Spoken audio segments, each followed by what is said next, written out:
ফাহামিদুলকে কেন দলেই নেয়নি কোচ? কিভাবে ফাহামিদুলকে আবার দলে নেওয়া যাবে?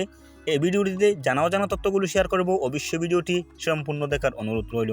বাংলাদেশের ফুটবলে আবারও আশার ঢেউ উঠেছে। ইংলিশ প্রিমিয়ার লিগের তারকা হামজা চৌধুরী যোগ দেওয়ার ঘোষণায় ফুটবল সমর্থকদের জন্য উত্তেজনা ছড়িয়ে পড়েছে। তবে এই কোচের মাঝে বিতর্কের ছায়াও চলছে। এমন প্রবাসী ফুটবলার ফাহামিদুল ইসলামকে দল থেকে বাদ দেওয়ার প্রশ্ন সমালোচনার মুখে পড়েছেন জাতীয় দলের কোচের। চিন্তার কারণ কি? সামনে 25 মার্চ ভারতের বিপক্ষে ম্যাচ নিয়ে সংবাদ সম্মেলনে ফাহামিদুলকে বাদ দেওয়ার ন্যায্যতা নিয়ে কড়া প্রশ্ন উঠেছে। এর আগে তার অনুপস্থিতিতে রাজধানীতে বিক্ষোভও করেছিলেন ফুটবল ভক্তদের এক অংশ। অনেকের মতে ইতালিয়ান লিগে নিয়মিত খেলা ফাহামিদুলের মতো অভিজ্ঞ খেলোয়াড়ের অনুপস্থিতি দলের শক্তিকে প্রভাব ফেলতে পারে। কোচের ব্যাখ্যা কি? সমালোচনার জবাবে হাবরিরা স্পষ্ট বলেছে, ফাহামিদুলের প্রতিভা এবং সমর্থন নিয়ে আমরা কোনো সন্দেহ নেই। আমি তাকে শুরুর দলে রাখার ক্ষেত্রেও ভূমিকা রেখেছি। আমি গত কয়েক মাস ধরে তার পারফরমেন্স দেখেছি এবং তার ক্লাবের সাথে যোগাযোগ রেখেছি।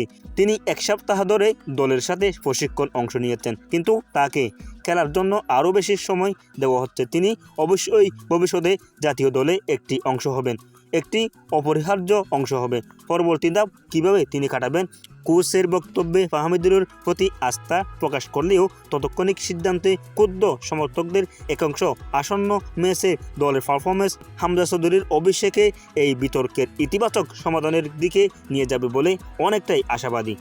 ফুটবল অধিদপ্তর থেকে বলা হয়েছে, ফাহামিদুলের ভবিষ্যৎ পরিকল্পনা অন্তর্ভুক্ত করতে ইতিবাচক আলোচনায় চলছে। এই সিদ্ধান্তে স্পষ্টভাবে কোচ কৌশলগত চিন্তাভাবনা এবং দলের সার্বিক প্রস্তুতির প্রতিফলন ঘটায়। তবে ফুটবল ভক্তদের আশা, দল নির্বাচনে স্বাস্থ্যতা থাকতে হবে এবং প্রতিভান খেলোয়াড়দের ধারাবাহিকতাভাবে সুযোগ দিতে হবে। তাহলে ভিডিওটি দেখে আপনার কেমন লাগলো অবশ্যই মতামতগুলো আমাদের কমেন্ট বক্সে জানাবেন এবং আপনি যদি আমাদের চ্যানেলের প্রথম হয়ে থাকেন অবশ্যই আমাদের চ্যানেলটি সাবস্ক্রাইব করবেন, ফেসবুক পেজটি অবশ্যই ফলো করবেন, লাইক কমেন্ট শেয়ার করবেন। আসসালামু আলাইকুম রহমতুল্লাহি ওয়া বারাকাতুহু।